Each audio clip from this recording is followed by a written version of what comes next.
வணக்கம் நேயர்களே. பார்த்தேன், ரசித்தேன், படித்தேனுக்கு உங்களை அன்புடன் வரவேற்பது சுதா ஆழ்வான்.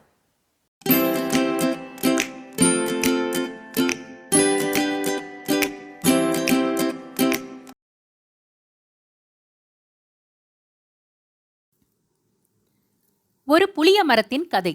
அத்தியாயம் 9. புளிய மரத்தடி ஸ்டேஷனரி கடை அப்துல் காதருக்கு மனைவி வழியில் வந்த சொத்து. காதர் தனது இளமையில் கனவு கண்டது போலவே ஒரு செல்வந்தரின் ஒரே மகளை திருமணம் செய்து கொள்ள சந்தர்ப்பம் ஏற்பட்டது. களக்காட்டிலிருந்து தனது இளம் வயதிலேயே சிங்கப்பூர் சென்று தனது 50வது வயதில் சில லகரங்களோடு திரும்பி வந்தார் ஜனாப் அப்துல் அசீஸ். ஜனாப் அப்துல் அசீஸ் தனது வாழ்நாளின் மீதியில் பூர்ண ஓய்வெடுத்து ஹாயாக காலம் தள்ள வேண்டும் என்ற எண்ணத்தோடும் அதற்கான கனவுகளோடும் தான் களக்காடு வந்து சேர்ந்தார். சிறுவயசிலிருந்தே ஓடியாடி வேலை செய்திருந்த அவருக்கு ஓய்வு என்பது ஒரு தண்டனையாகப்பட அதிக காலம் வேண்டி வரவில்லை.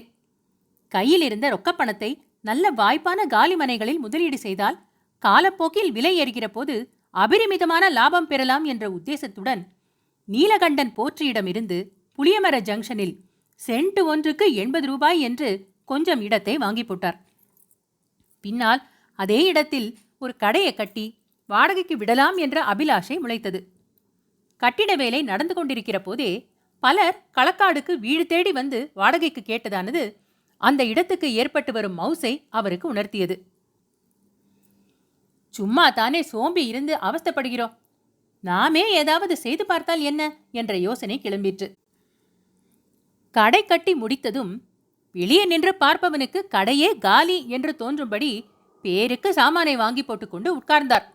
பொழுது நன்றாக போயிற்று.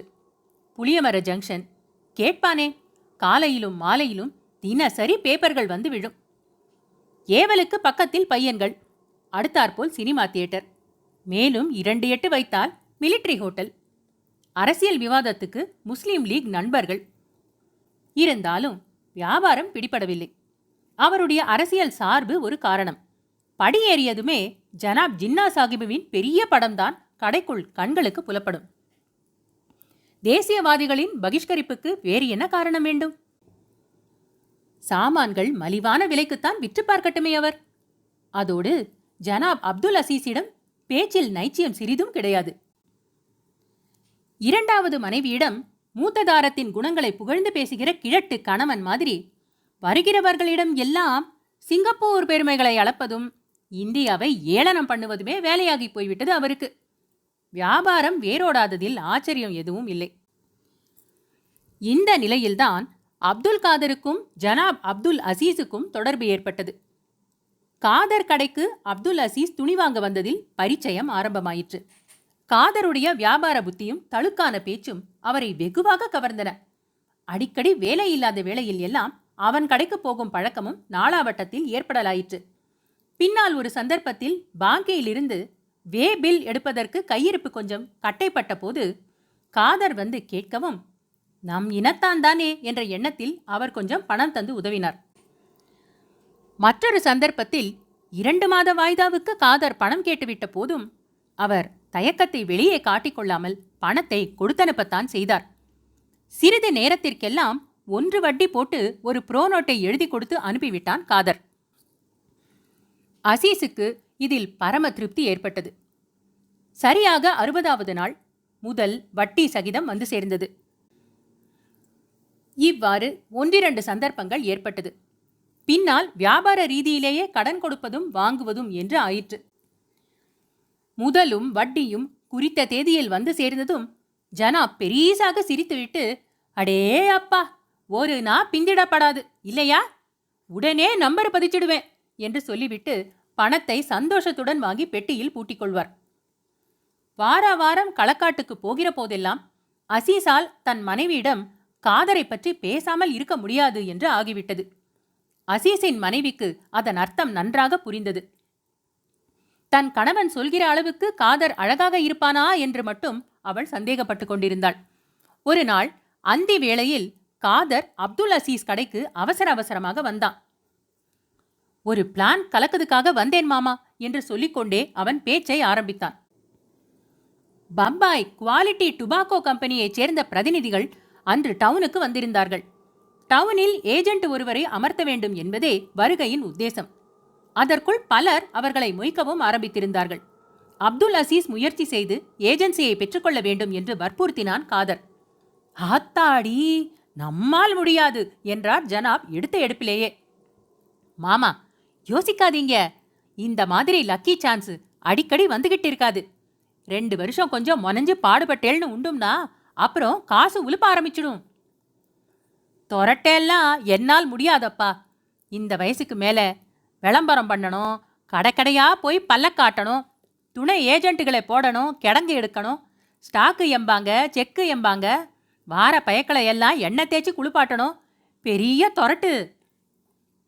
மாமா, நல்ல சரக்கு மார்க்கெட்டுக்கு பிடிச்சிக்கிட்டுன்னா மலமலன்னு வந்துடும்.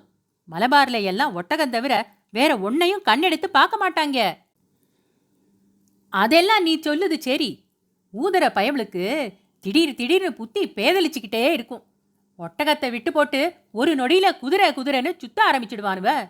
நாம பாலைவனத்தில் இந்த ஒட்டகத்தை நம்பி போய்கிட்டு இருப்போம். மாமா, விளையாடாதீங்க. நீங்க இன்னும் ஒரு வார்த்தை சொன்னா போதும். இந்த நாற்காலியை விட்டு எந்திரிக்க வேண்டாம். நான் முடிச்சுக்கிட்டு வாரேன். கையில ரொக்கமா வச்சுக்கிட்டு இருக்கீங்க.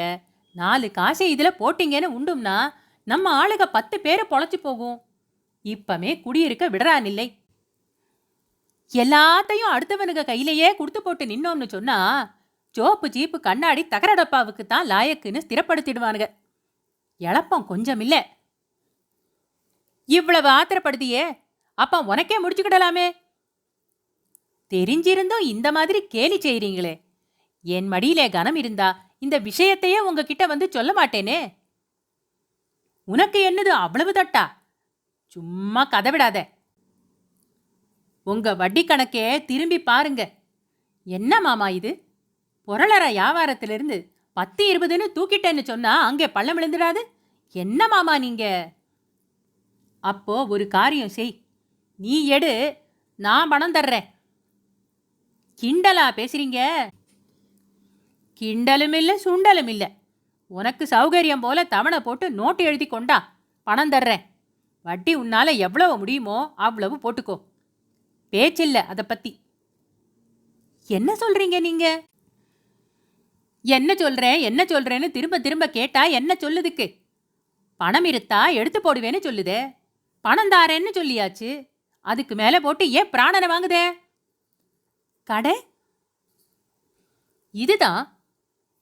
நீங்க? நான் ஒரு மூலையில இருந்துக்கிடுறேன். தொலையாத வியாபாரம். கூலியை கூப்பிட்டு 2 ட்ரங்கு பெட்டியில தூக்கி விட்டாலும் போச்சு. காதரால் ரோட்டில் நடந்து செல்ல முடியவில்லை. பஞ்சு கைகள் பாதங்களை ஏந்துவது போல இருந்தது. திடீரென்று தனது தந்தை ஞாபகம் வந்தது. அவருடைய ஓயாத பிரார்த்தனையின் விளைவே என்று எண்ணினான். அவருடைய முகம் மனசில் நிழலாடவும் கண்கள் நிறைந்தன. எடுத்த காரியத்தை காதர் வெற்றிகரமாக முடித்துவிட்டான். பிரதிநிதிகளை அன்று இரவே கன்னியாகுமரி காஸ்மோபாலிட்டன் ஹோட்டலுக்கு அழைத்துச் சென்றது அவன் காட்டிய முதல் சாமர்த்தியம். இதனால் கையில் வக்கில்லாமல் சபலம் காரணமாக சுற்றி சுற்றி வந்து கொண்டிருந்த விருதா கூட்டம் அறுபட்டு போய்விட்டது. பிரதிநிதிகளுக்கு காதர் தாசானுதாசனாக நின்று ஆச்சார உபச்சாரங்கள் செய்தான். அவர்களுடைய தேவைகளை எல்லாம் சாதுரியமாகவும் சூட்சமமாகவும் மனதறிந்து ஒன்று விடாமல் நிறைவேற்றி கொடுத்தான். உல்லாசமான பேர்வழி என்றாலும் காரியத்தில் கண்ணாக இருப்பான் என்ற எண்ணமே அவர்களுக்கு ஏற்பட்டது. இளைஞன் ஆனதால் ஓடியாடி வேலை பார்ப்பான் என்றும் அவர்கள் நம்பிக்கை கொண்டார்கள். ஆனால் சகல பேச்சுவார்த்தைகளும் முடிந்த பின்பு சொந்த பணத்தையே டிபாசிட்டாக கட்ட வேண்டும் என்றும் அதற்கு அப்பொழுதே பேங்க் பாஸ் புத்தகத்தையும் காட்ட வேண்டும் என்றும் துரை சொன்னபோது காதர் அசந்து போனான். எதிர்பாராமல் அவன் மேல் ஒரு மரண அடி விழுந்துவிட்டது.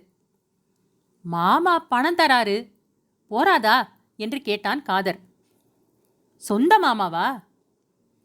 தாய்க்கு ஒன்று விட்டா அண்ணன், வாப்பா கணக்க எதையும் அவர்கிட்ட தான் கலந்துகிட்டு தான் செய்யுது. துரையிடம் சொல்லி பார்த்தார்கள் கூட வந்திருந்தவர்கள். துரை ஒப்புக்கொள்ளவில்லை. 24 மணி நேரம் டயம் கேட்டுவிட்டு காதர் திரும்பினான். மறுநாள் காலை ஜனாப் அப்துல் அசீஸ் அவனை பார்த்து விசாரித்த போது, அநேகமாக முடிஞ்ச மாதிரிதான். ஒப்பந்தம் தயாராகணும். கையெழுத்து மட்டும் 100 இடத்துல போட வேண்டியிருக்கும் போல் இருக்குது. அவ்வளோ காகிதம் வச்சுக்கிட்டு இருக்காங்க என்றான். காதர், வேறொரு சமாச்சாரம் சொல்லுதுக்கு வந்தேன் என்று ஜனாப் பேச்சை ஆரம்பித்தார். என்ன? ஒண்ணுமில்ல. இங்கே வந்து உன்கிட்ட பழகின நாள் தொட்டு வீட்டுக்கு போனா உன் பேச்சு அடிக்கடி என் வாயில வந்துடும் பார்த்துக்க. ஒரு நாள் என்ன எரியாமலே உன் பேரை அடிக்கடி சொல்லியிருப்பேன் போல் இருக்கு. வாய்க்கு வாய் அவரு பேரையே சொல்லிக்கிட்டு இருக்கேளே, மாப்பிள்ளை ஆக்கிட போறீங்களான்னு கேட்டு போட்டா என் பெஞ்சாதி. ஆமா, அப்படித்தான் வச்சுக்கோயேன்னு சொல்லி போட்டேன். அவ அதே அப்படியே எடுத்துக்கிட்டா போல் இருக்குது. சுருக்கமாட்டு சொல்லுதேனே, இந்த வருஷமே முடிக்கணும்னு சொல்லுதா. என்ன மாமா இது பைத்தார பேச்சாட்டு இருக்கு? கொஞ்சம் போல பைத்தியம்னு நினைச்சுக்கிறேன். என்ன மாமா இது? இப்போ நம்ம பயிலுவ பிஏன்னும் எம்ஏன்னும் டிகிரி வாங்கிக்கிட்டு வாரானுவ 10,000 20,000 செலவழிச்சு பெரிய கொப்பா பிடிப்பீங்களா? காதரு, நானும் வியாபாரத்துல தான் பணம் பார்த்தேன் பார்த்துக்க. நீ உன்னை குறைச்சி பேசிக்கிட்டா நானும் குறைஞ்சு போயிடுவேன்னு நினைச்சுக்க. காதர் யோசனையில் ஆழ்ந்தான். என்ன பொண்ணு பார்க்கணும்னு நினைப்பா என்று கேட்டார் ஜனாப். என்ன மாமா இல்லாத வழக்கம் எல்லாம் சொல்றீங்க? அதெல்லாம் ஒரு பக்கத்துல ஒதுக்கி வையி. தரித்திரம் பிடிச்ச ஜாதியை பத்தி என்கிட்ட பேசாத. நம்ம பொண்ணு முக்காட்டு பூச்சின்னு நினைச்சுக்கிட்டு இருக்கியோ? நம்ம ஆளில எந்த பயலாவது பெஞ்சாதி குழந்தைய கப்பலிலே ஏத்திருக்கானுவளா? 30 வருஷத்துக்கு முன்னாலே கூட்டிக்கிட்டு போனேன். ஊரு கூடி எதிர்த்தானுங்க. போடா நார பயக்கலா, அங்கே சீனாக்காரிக்கு புறத்தால அலைதாங்க உங்க மாப்பிள மாறும் மக்க மாறும்னு சொல்லி போட்டு ஏறிட்டேன் கப்பலு. அங்கே வளர்ந்த குட்டி. காதரு வந்திருக்கான்னு சொன்னா டீ கொண்டாந்து வச்சு போட்டு ஒரு பார்வையில உன் ஜாதகத்தையும் எழுதிக்கிட்டு போயிரும். அப்படியாப்பட்ட குட்டி அது. அன்று சாயங்காலம் காதர் களக்காடு சென்றான். பெண்ணின் தோற்றம் அவனுக்கு கட்டோடு பிடிக்கவில்லை. பெண் தன் தகப்பனை கொண்டிருந்தால் பேரழகியாக இருந்திருக்க வேண்டும். தாயை கொண்டிருந்தாலும் இவ்வளவு அவலட்சணமாக இருக்க வேண்டிய அவசியமில்லை. காதருக்கு தன் தாயாரின் நினைவு வந்தது. கிருஷ்ணன் கோவில் தெப்பத் திருவிழாவில் மோகித்து 50 ரூபாய் பெற்றுக்கொண்டு தாய் அளித்த மகளின் நிர்வாண தோற்றம் நினைவுக்கு வந்தது. பின்னால் அவன் அனுபவித்திருந்த எத்தனையோ பெண்களின் அழகு அழகான முகங்களும் அங்கங்களும் நினைவுக்கு வந்தன. ஏதோ ஒரு விதமான துக்கம் நெஞ்சிலிருந்து ஒரு பேரலையாக எழுந்து தொண்டையை அடைத்தது. வேலை ஓடாமல் ஸ்தம்பித்து தனது கடையின் பின்னால் ஒரு முக்காலியில் உட்கார்ந்து கொண்டிருந்தான். கன்னியாகுமரியிலிருந்து அப்போது போன் வந்தது. நாளை காலை வந்து தகவல் சொல்லிவிடுகிறேன், அதற்கு மேல் பிந்தாது என்று காதர் பதில் சொன்னான். காதர் ஜனாப் அப்துல் அசீஸின் கடையை பார்க்க ஓடினான். மாமா, வாய்க்கு வந்தது கைக்கு எட்டாது என்று விஷயத்தை பூராவும் சொன்னான். ஜனாப் அப்துல் அசீஸ் சிறிது நேரம் மௌனமாக இருந்துவிட்டு, காதரு, பயப்படுறதுக்கு ஒண்ணுமில்ல. நாளை காலையில 10 மணிக்கு உன் கையில பாஸ்புக்கே தாரேன் என்றார். என்ன? உன் பேரில தான். இனிமே நான் ஒண்ணு நீ ஒண்ணுன்னு நினைக்கிறதா? நல்ல வியாபாரமாச்சு போ. காதருக்கு என்ன பதில் பேசுவது என்பதே தெரியவில்லை. அவனுக்கு வாய் அடைத்து விட்டது. அப்படியே அசையாமல் உட்கார்ந்து கொண்டிருந்தான். காதரு, உனக்கு பிபியை பிடிச்சிருக்கா என்று கேட்டார் ஜனாப். காதர் பதில் சொல்லவில்லை. அப்துல் காதர் புளியமர ஜங்ஷனுக்கு வந்து சேர்ந்தான். அத்தியாயம் 9 நிறைவுற்றது. அன்பான நேயர்களே, இது போன்ற மேலும் சுவையான கதைகள் மற்றும் கட்டுரைகள் கேட்க பார்த்தேன், ரசித்தேன், படித்தேன் எங்கள் சேனலுக்கு சப்ஸ்கிரைப் செய்யுங்கள்.